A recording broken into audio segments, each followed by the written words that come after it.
Hi guys, so in this video we will be covering up basically different techniques that help to prepare actuarial exams effectively. So as IFO April 2025 exams and II May 2025 exams are around the corner, so we will be guiding you different tips basically on how to prepare for your exam well. So first important thing is that you need to be strong with the content.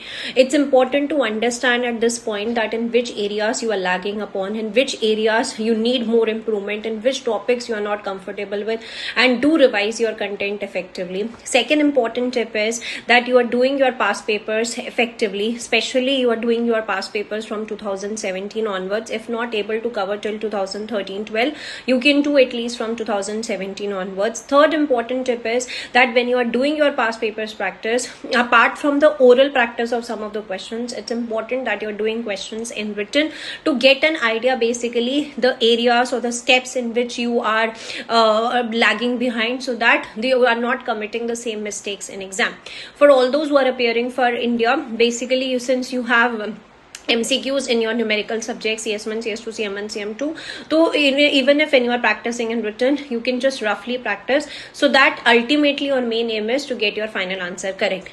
Next important tip is that apart from the written practice, we are doing typed practice as well. This is for IFO students because it's important to understand that how many questions am I able to do in this particular time frame. Am I able to complete my exam and entire exam in this time frame? So it's important to focus effectively on time management apart from managing your points or apart from managing your questions. And fifth important tip is that you are appearing for your mocks irrespective of your level of preparation. So be whether you are giving it from II or you are giving it from IFO, do not skip your mocks, because that will give you your real life experience, the same experience as you will face in your exam. And the most important thing is you will be getting feedback, so it will help you to understand which important areas you need to focus upon. So stay tuned to our channel to get more ideas, to get more tips and tricks related to upcoming IFA and II exams. So do not forget to like or subscribe our Instagram as well as YouTube channel. Thank you. Happy learning.